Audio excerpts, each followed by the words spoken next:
بہت کوشش کے باوجود اب تک ہمارے باطن کی اصلاح نہیں ہو رہی۔ اس کے لیے کیا کریں؟ آپ نے اسلام کا فارمولہ ماں سے، باپ سے، استاد سے سیکھ لیا کہ یہ کلمہ پڑھو، اور آپ نے کلمہ پڑھ لیا، مگر یہ انہوں نے بتایا نہیں ہے کہ اس کا عمل کیا ہے۔ آپ دفتر میں ملازم ہو گئے تو کیا پہلے دن سے آپ دفتر کا کام سیکھ گئے؟ بات کا مقصد یہ ہے کہ اللہ تعالیٰ کو رب مانا کیسے جاتا ہے۔ جب وقت پڑتا ہے تو لوگ کہتے ہیں کہ اب رب کو پکار۔ مقصد یہ ہے کہ اگر آپ سے کہا جائے کہ یہ پرائے پیسے ہیں، آپ یہ نہ کھاؤ، تو اب یہ بات رب العالمین کی ہے، حکم ہے۔ جب تیرے پاس ناجائز پیسہ آ رہا تھا اور تو نے نہیں لیا کہ یہ میرے رب کا حکم ہے، صرف اس کی امید پر قائم رہا، تو وہ تیرا رب ہے۔ تو پھر وہ آپ کو یہ راز بتا دے گا کہ اس کی پہچان کیسے ہوتی ہے۔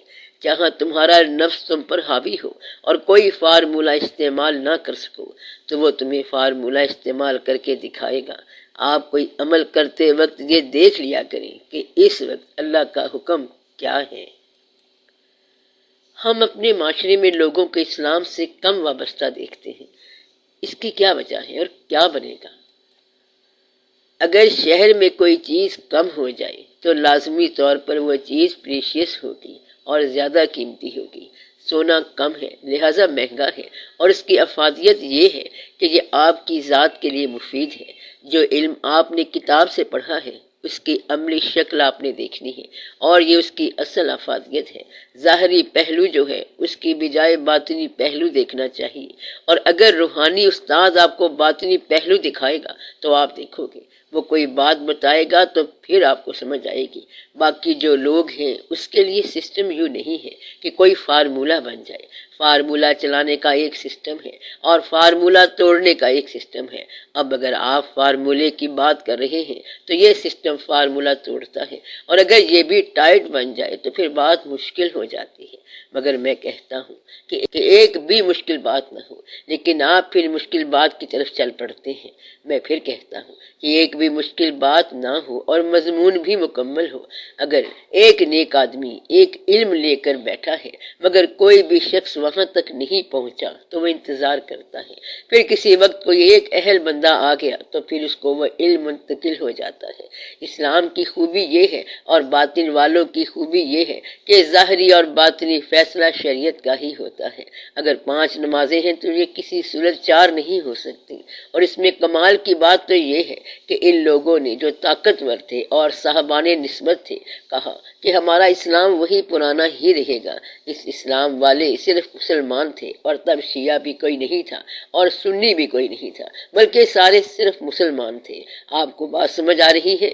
تو وہ مسلمان، اور وہ اسلام کب کا تھا؟ حضور پاک صلی اللہ علیہ وآلہ وسلم کے زمانے کا، اور وہ اسلام جو ہے وہ اب بھی وہی رہے گا۔ نماز وہی رہے گی، مسجد کی شکل تقریباً آلموسٹ وہی رہے گی، قرآن پاک وہی رہے گا، وہ رہتا ہی وہی ہے، آلموسٹ تقریباً سب کچھ وہی رہے گا۔ اب قریب کے لوگ آپس میں بیٹھ کر ایک دوسرے کو راز کی بات سمجھاتے ہیں۔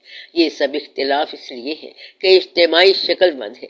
جب اجتماع بنے گا تو اسلام بنے گا، اور کون سا اسلام بنے گا؟ وہ جو 1400 سال پہلے کا اسلام ہے۔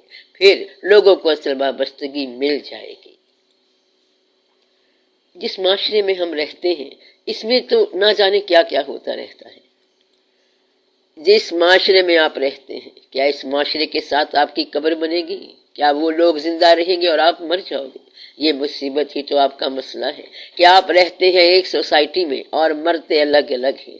آپ لوگ کہتے ہیں کہ یا تو معاشرے کو سدھارو یا پھر سب کو لٹکا دو تاکہ مسئلہ حل ہو جائے۔ کوئی کہتا ہے کہ میں فلاں معاشرے میں وہاں جا کے کاروبار کرتا تو ان لوگوں کا انعام دیتا۔ تو سوسائٹی جو ہے یہ مجموعی عمل کرتی ہے، اور اسلام معاشرے کے اندر رہ کر اللہ تعالیٰ کا نام لیتا ہے، الگ الگ خواص کا نام لیتا ہے۔ کمال تو یہ ہے یہ آپ کا دور نہیں ہے، تو اس لیے آپ کیا کر سکتے ہیں؟ لہٰذا آپ سماج کو مانتے اور اسلام کو مانتے ہیں، کیونکہ آپ تو مجبور ہیں، اور آپ کہتے ہیں کہ معاشرے نے آپ کو گنہگار کیا ہے کیونکہ سارے لوگ مال کھا رہے تھے اور آپ بھی کھا گئے، آپ بھی پھانسی لگ گئے۔ میری بات آپ کو سمجھ نہیں آ رہی ہے؟ اور وہ یہ ہے کہ فردن فردن سب کی جواب دہی ہوگی، قبر میں سب علیحدہ جواب دہ ہوں گے، ہر فرد اپنے عمل کا جواب دہ ہوگا۔